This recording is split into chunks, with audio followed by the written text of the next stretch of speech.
ये बेतिया से जहां निर्माणाधीन शौचालय की टंकी में बारहसिंघा गिर गया है और इसे निकालने की कोशिशें ग्रामीणों की तरफ से हो रही है। ग्रामीणों ने वन विभाग को इसकी सूचना दी है और बताया जा रहा है कि बारहसिंघा गांव की दूसरी तरफ से भागता हुआ आया और निर्माणाधीन शौचालय की टंकी में गिर गया।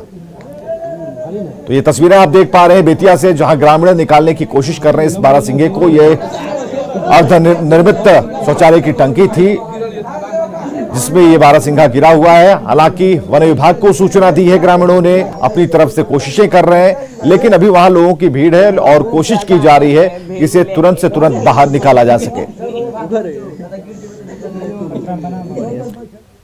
सरकार ने धान खरीद के लिए आदेश जारी किया है। सहकारिता विभाग की लापरवाही से किसान परेशान है। पैक्सों में धान की खरीद नहीं हो रही। किसान प्रखंड से लेकर जिला तक गुहार लगा रहे हैं और धान तैयार है और खलिहान में रखे हुए हैं। मुखिया का कहना है कि पैक्सों में बड़े पैमाने पर भ्रष्टाचार होता है और 25 दिनों से मैं इसी ठंड में इसी जगह सोता हूँ। इसी जगह में सोते हैं? यही सोते हैं सर। तो ठंडा नहीं लगता है? अरे ठंडा तो अब वो कष्ट सह रहे हैं सर। किसान है, अपना धान का रखवाली तो करेंगे। और मैं पैक्स अध्यक्ष से कहा कि मेरा धान तैयार है, ले लीजिए। लेकिन मेरा एक कहा जाए कि मैं समर्थन मूल्य की बात किया तो यही मैंने गुनाह किया। वो कहे कि आप कहीं जाइए, मैं धान नहीं लूँगा। इसके बाद मैं डीसीओ के यहाँ, बीसीओ के यहाँ, बीडीओ साहब के यहाँ चारों तरफ दौड़ता रहा, लेकिन टाल मटोल होता रहा। मनमानी है यहाँ से, जो है डीसीओ बीसीओ सब लोग अधिकारी की जो है मिले हुए हैं। किसानों कोई किसी का पूछ नहीं रहा है। ये अपने मन का करते हैं। इसी तरह से जो है मामला लटका हुआ है। हमने भी ऑनलाइन कराया था सर। जमीन ज़्यादा तो नहीं, 2 एकड़ 50 डिसमिल हमारे पास है सर, लेकिन ये धान नहीं लेते हैं। हम लोग ने कहा भी इनको, लेकिन ये इनकार कर देते हैं कि नहीं लेंगे हम आप लोगों का धान। मैंने क्या कारण बताते हैं? कारण क्या बताते हैं सर? इसी तरह टाल मटोल करते हैं। पैक्स अध्यक्ष की मनमानी है। अच्छा, हम लोग कौन पैक्स अध्यक्ष है? यहाँ के कृष्णकांत सिंह उर्फ बलिस्टर सिंह पैक्स अध्यक्ष हैं। शुरू से मनमानी है। आज तक किसी किसान का धान नहीं गया, जिससे कि किसान दुखित है। मेरे पंचायत में मैं खुद मुखिया हूँ। अपना 7.5 एकड़ जमीन का जो है ऑनलाइन करा करके और इंतजार कर रहा हूँ कि आज मेरा धान जाएगा, कल जाएगा। अनुशासन मिल रहा है, लेकिन पब्लिक के साथ अभी पीड़ित हैं, पूरा पीड़ित। बिहार में मौसम ने करवट ली है। न्यूनतम तापमान में गिरावट दर्ज की गई। सासाराम में न्यूनतम तापमान 10 डिग्री सेल्सियस से नीचे रहा है। सासाराम में सर्द रात का जायजा लिया हमारे सहयोगी अजित कुमार ने। सासाराम में सर्दी का सितम जारी है और खासकर रात में टेम्परेचर काफ़ी नीचे गिर जाती है, जिससे ठंड बढ़ जाती है और लोगों की परेशानियां भी बढ़ जाती है। आप देख सकते हैं कि रात में जो है इलाका पूरी तरह सन्नाटा हो जाता है और उस समय इक्के दुक्के लोग जो हैं आते जाते रहते हैं।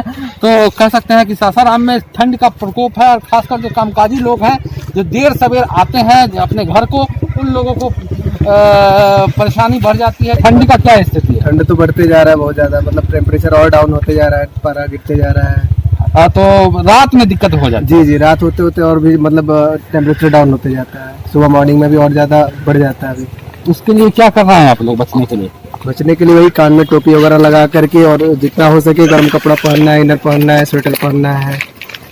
तो लगातार जो है सर्दी का प्रकोप बढ़ रहा है, जिससे लोगों की परेशानी बढ़ गई है और खासकर जो बच्चों और बुजुर्गों को दिक्कत होती है। और खासकर रात में जो है टेम्परेचर काफ़ी नीचे चला जाता है, जिससे परेशानी और भी बढ़ जाती है।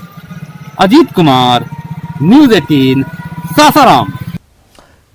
और राजधानी पटना की अगर बात करें तो अभी भी बड़ी संख्या में जो लोग हैं फुटपाथ पर रात गुजार रहे हैं, लेकिन राहत की बात यह है कि इस कड़ाके की ठंड में इन गरीबों का कोई न कोई मसीहा बनकर आता है। देर रात सपना नाम की एक महिला ने गरीबों और असहायों के बीच कंबल का वितरण किया। जायजा लिया है रजनीश कुमार ने।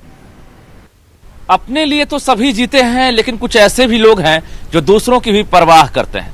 तो राजधानी पटना में जब पूरी दुनिया सोती है तो देर रात एक महिला सड़कों पर निकलती है और घूम घूम कर जो बेसहारा लोग हैं, असहाय लोग हैं, उनके बीच कंबल बांटती है।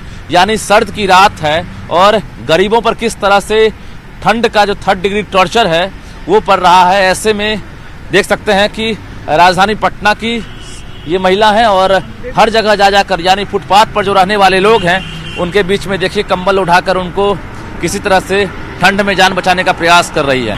क्या करते हैं? मांगते खाते हैं साहब। अच्छा, कंबल मिला है? जी अभी कंबल मिले हैं, बाबू लोग उड़ाए हैं। यहीं रहते हैं आप? जी यहीं पर रहते हैं हम लोग। रैन बसेरा बना, उसमें क्यों नहीं जाते हैं? बाबू अब ठंडी की समय आज ठंडी है तो 2 महीना देगा, बरसात में देवे नहीं करेगा, तो बरसात में देवे नहीं करेगा कुछ हम लोग के, न धूप में देगा न बरसात में देगा, तो बरसात ठंडी का क्या करेंगे। तो आपने सुना कि रैन बसेरा में ये लोग जाना इसलिए भी नहीं चाहते हैं क्योंकि 365 दिन इंतजाम मांग रहे हैं।